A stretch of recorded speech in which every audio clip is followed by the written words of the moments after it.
राजस्थान के मुख्यमंत्री श्री भजनलाल शर्मा लगातार राजस्थान की जनता को विकास की पटरी पर लाने का काम कर रहे हैं। तो वहीं आज राजस्थान में प्रवासी राजस्थान सम्मेलन का आयोजन हुआ है, जिसमें प्रवासी राजस्थानियों को राजस्थान में बिजनेस और अपना सेटअप जमाने का मौका मिलेगा। साथ ही हमारे साथ हैं मंत्री अविनाश गहलोत, उनसे बातचीत कर लेते हैं। सर, राजस्थान के माननीय मुख्यमंत्री श्री भजनलाल शर्मा लगातार राजस्थान में विकास को काम को लेकर काम कर रहे हैं। इस तरह से आज का जो सम्मेलन है, किस तरह से देखते हैं, क्या राजस्थान को मिलने वाला है? 2 साल पहले जब माननीय मुख्यमंत्री भजनलाल शर्मा जी ने राजस्थान के मुख्यमंत्री के रूप में शपथ ली, 1 साल पहले ही हमने राइजिंग राजस्थान का ग्लोबल समिट किया। उसके 1 साल बाद में प्रवासी दिवस के रूप में उन्हीं इन्वेस्टर्स को, उन्हीं प्रवासी बंधुओं को बुला करके उनको सम्मान देने का काम मुख्यमंत्री भजनलाल शर्मा जी के नेतृत्व में हुआ है। 35 लाख करोड़ के एमओयू होना, उसके 1 साल बीतने के बाद में 25% की सक्सेस रेट से, मतलब 8 लाख करोड़ रुपए तक के एमओयू, लगभग उसका ग्राउंड ब्रेकिंग होना, मुझे लगता है राजस्थान सरकार की और मुख्यमंत्री भजनलाल शर्मा जी के करिश्माई नेतृत्व का कमाल है।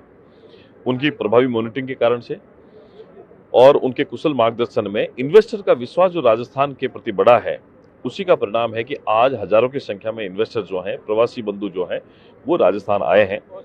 प्रधानमंत्री मोदी जी की मौजूदगी जिस मंच पर हो, वहां से उस प्रोग्राम की, उस कार्यक्रम की विश्वसनीयता बढ़ जाती है।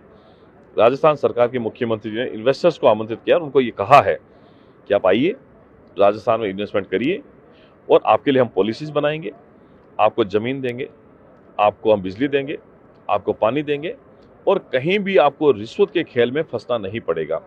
तो ये जो ट्रांसपेरेंसी के साथ में मुख्यमंत्री का विजन था, उसको प्रवासी बंधुओं ने स्वीकार किया और उनके सम्मान में एक प्रवासियों के लिए अलग से डिपार्टमेंट माननीय मुख्यमंत्री ने बना दिया है। उस डिपार्टमेंट के माध्यम से इन्वेस्टर्स को होने वाली प्रॉब्लम्स को सॉल्व उसी समय किया जाएगा और कहीं भी अगर और कोई प्रॉब्लम होगी तो उसको भी मुझे लगता है सॉर्ट आउट जल्दी कर लिया जाएगा।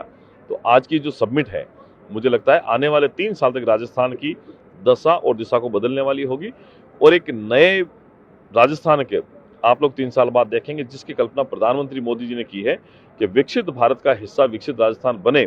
इसके लिए ये जो 5 साल हमें भारतीय जनता पार्टी को सरकार के मिले हैं सेवा के, उसमें हम लोग अच्छा काम करके बताएंगे ताकि इन्वेस्टर्स का या भरोसा बढ़े, लोगों का विश्वास बढ़े और राजस्थान विकास के मामले में तेज गति से आगे बढ़े। सर, आपकी सरकार जैसे ही आई थी तो बेरोजगारी को लेकर बड़ी घोषणा हुई थी कि बेरोजगार युवा हैं, उनको रोजगार देने का काम करेंगे। तो ये जो समिट हुई है, इससे कितना रोजगार मिलेगा युवाओं को?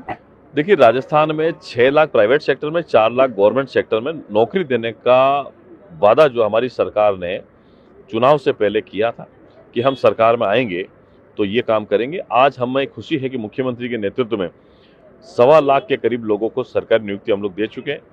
आने वाले 1 साल तक का कैलेंडर जारी हो चुका है। पिछले 2 साल में एक भी पेपर लीक नहीं हुआ, जिसके कारण युवाओं का भरोसा भी राजस्थान सरकार में बढ़ा है। और ये जो राइजिंग राजस्थान में इंडस्ट्री लगेगी, एमओयूज धरातल पे आएंगे, उससे लाखों लोगों को रोजगार मिलेगा। जो 6 लाख लोगों को प्राइवेट सेक्टर में नौकरी देने का वादा हमने किया है, उसको पूरा करने के लिए इस प्रकार के इवेंट जो है वो सहायक सिद्ध होंगे।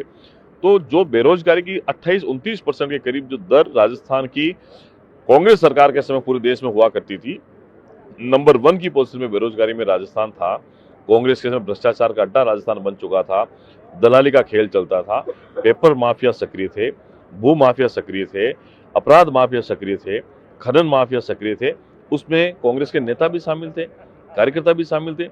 आज उस परिस्थिति को बदल के राजस्थान एक अच्छे और स्वस्थ परंपरा वाले प्रदेश के रूप में जाना जाता है।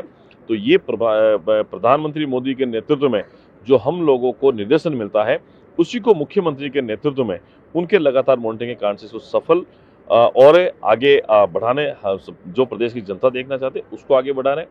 और मुझे लगता है कि ये इस प्रकार के आयोजन से आने वाले कई वर्षों तक राजस्थान प्रदेश की जनता को फायदा मिलेगा। बात कर लेते हैं किसानों की, क्योंकि लगातार आपकी सरकार किसानों के प्रति बहुत काम कर रही है।